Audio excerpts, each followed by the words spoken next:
Mr. Fernandez, kailangan mo pa rin ng legal education. Hindi niya ma-distinguish yung difference between OIC at saka yung full-fledged commissioner. Sino pumipirma sa kanila? Mga commissioners, correct? Yes, Mr. Chair. And you are one of the commissioner. Mr. Chair, You were one of the commissioner during that time, correct? I was the executive chairman of the board of special inquiry. Of course, but you are also the commissioner. Ginigit niya, ikaw ang commissioner noon. Sabi niya, I was never commissioner. Sabi nung si Ledesma, si Atty. Ledesma. I was never commissioner, Mr. Chair. Ano ka doon? Officer in charge. Officer in charge. You were not a former commissioner of the BOI? Never. Ayan o. Are you Rolando de Ledesma? Never a commissioner. Mr. Chairman, I will show you. Ayan ang pangalan niya. Ronaldo Ledesma, officer in charge, commissioner. Hindi ka ba? I'm not. Wait. I was officer in charge, not commissioner. Okay, Mr. Chairman. Okay. Sabi niya, hindi, nakalagay dito, OIC commissioner ka. O nga po, OIC commissioner, iba yung full-fledged commissioner. So, tinanong niya, anong pagkakaiba? Eh, di nilecturean siya. You are OIC. Yes, Mr. Chair. Function mo is still I commissioner. was OIC. But your function is still commissioner. OIC ka. In 2010. Okay. Alam mo, Atty. Ledesma, please. You were an OIC. I was an OIC, Mr. O yan. Chair. 2010. OIC commissioner. OIC lang ho nakalagay sa akin. Hindi Tama. Mr. Chair, I don't remember, Mr. Chair. Mr. Chair, Congressman Acop, with the indulgence of Congressman Fernandez. ano bang diferensya ng OIC at saka OIC Commissioner? Mr. ano? Ledesma, you answer the questions properly. Yes, Mr. Chair.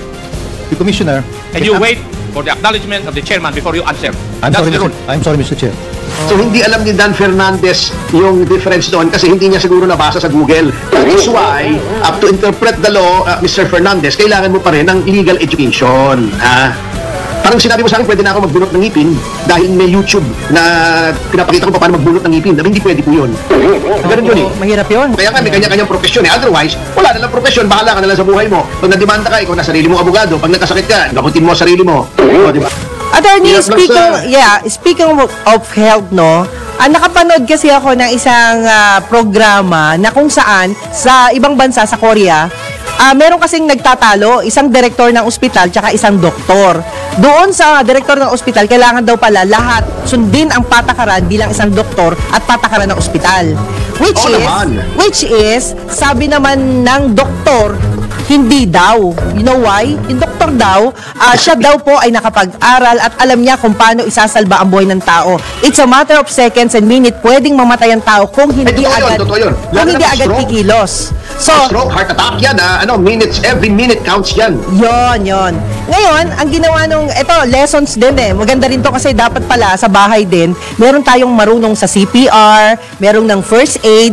Kasi if not daw, the possible happen, mamatay agad yung kasama mo sa bahay. Oo, kasi hindi maganda yung namamatay eh.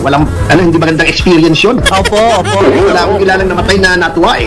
Opo, totoo yun. Masama ang loob, Pero ang nangyari po, yung doktor nakasuhan, di ba? Dahil dun sa ginawa niya, parang feeling nung director is malpractice kasi daw hindi siya sumunod sa protocol bilang isang doktor. Which is, ang sabi naman ng doktor na kumbaga siya yung nagsasagip buhay, ika nga. Para sa kanya ang importante sa kanya, di baling makumaroon siya, at least lahat ng inaagapan niya ay nabubuhay. Saan kayo doon? Saan kayo doon, attorney? Ay, doon tayo sa nakakasakit ng buhay, di ba? Ang prime directive ng doktor is first, do no harm, di ba? Opo. Do no harm. Okay. Huwag kang gagawa ng nakakasama. Okay. So, yun ang dapat susundin. Pero, alam mo, hindi na kailangan ng doktor eh. Alam mo ba yun? Okay. Mag-google ka na lang daw, sabi ni Dan Fernandez. Ay, hindi kailangan yun. ng abogado, hindi na kailangan ng doktor. Google na lang. So, pagka may sakit ka, huwag ka nang pumunta sa ospital, sabi ni Dan Fernandez. Google mo na lang kung anong maaaring sakit mo. Ikaw na lang gumamot sa sarili mo. Pinakinggan niya ng isang kakilala namin eh. Yung sinabi, di ba, nagsalita si Dan Fernandez. Mali yung opinion ni Atty. Topacio. Kasi nakikita naman natin, hindi na kailangan maging abogado para maintindihan ng batas. Sabi niya, may Google naman. Mr. Chairman, I may not be a lawyer. I may not be an expert on legal context. Pero wala po siyang monopoly ng legal context. Di ba? Meron na pong mga Google ngayon. at nakakapagbasa na tayo sa Google. And at the same time, Gen Z na po ngayon. Kaya I think grow up, no? Kasi nakikita naman natin, hindi na kailangan maging abogado para maintindihan ng batas. Sabi niya, may Google naman. Ginawa nung kakilala namin na Google, yun, nilibing kahapon. Ay, nako. Sorry for that. Pero attorney, Nagbibinulang ako kasi kalokohang malaking pinagsasabi.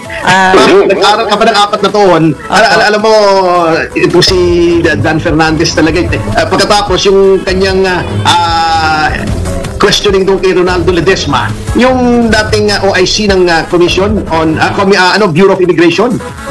Hindi niya ma-distinguish yung difference between OIC at saka yung full-fledged commissioner.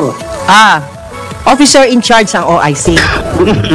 Tapos yung full Kasi commissioner. niya, ikaw ang commissioner noon. Sabi niya, I was never commissioner. Sabi nung si Ledesma, si Atty. Ledesma. Okay. Sabi niya, hindi, nakalagay dito, OIC commissioner ka. O nga po, OIC commissioner. Iba yung full-fledged commissioner. So, Ayun. tingnan niya, anong pagkakaiba? Eh, di nilecturean siya. Kung anong pagkakaiba. Ayun. Kasi ang ganyan, at talagang sa gobyerno, ito naman si Dan Fernandez, napakatagal na sa gobyerno na hindi na natuto, parang si Kanta ni Gary V, ano? Iba yung OIC sa commissioner, ganito yan kasi. Sige po.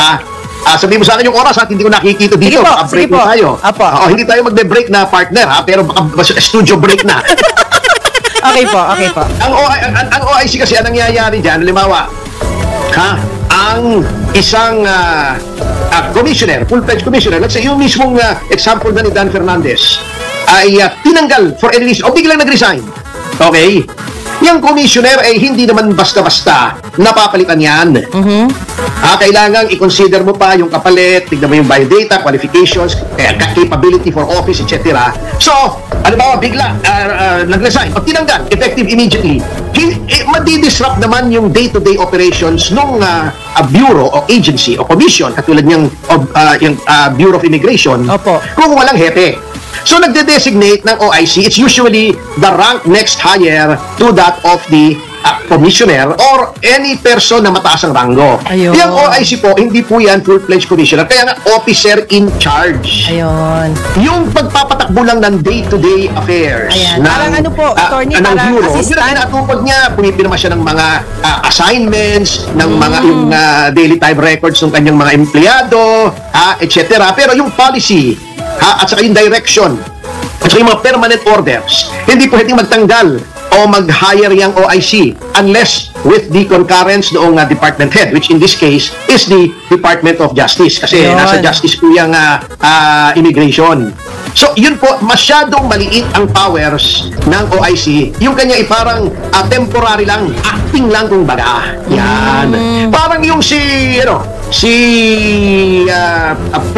Vice President Sara Duterte, pag umaalis si Pangulong Marcos, di ba? Siya yung dinedesignate na OIC. OIC for the day. Oo, to run the government. Hindi porkit OIC, halimbawa, wala si Pangulong Marcos, pwede mong tanggalin yung mga cabinet members niya. Hindi po pwede yun. Ayun. Day-to-day affairs lang po ng gobyerno. Ayun. So, hindi alam ni Dan Fernandez yung difference doon kasi hindi niya siguro nabasa sa Google. That is why, to interpret the law, Mr. Fernandez, kailangan mo pa rin ng legal education. Parang sinabi mo sa akin, pwede na ako magbunot ng ngipin dahil may YouTube na pinapakita ko paano magbunot ng ngipin. Hindi pwede po yun. Ganun yun eh. Mahirap yun. Mahirap i-apply yung hindi mo pinag-aralan talaga. Oo. Magkonsulta ka kung gusto mo. Kung masasabihin, hindi na kailangan. Nag-Google ako, mali yung opinion ng abogado. May sino ka naman para magsabing mali yung opinion ng abogado. Correct. Okay, in the same way na hindi ko pwede, alimbawa, si Congresswoman Garin, doktor siya, may sinabi siyang opinion tungkol sa medicine, hindi ko pwedeng kontrahin agad yun. Kahit may Google ako, hindi naman ako doktor. Ganun lang yun. Kaya nga may kanya-kanyang profesyon. Otherwise, wala na lang profesyon. Bahala ka na lang sa buhay mo. Pag nademanda ka, ikaw na sarili mong abogado. Pag nagkasakit ka, gamutin mo sarili mo. O, di ba? Ayun.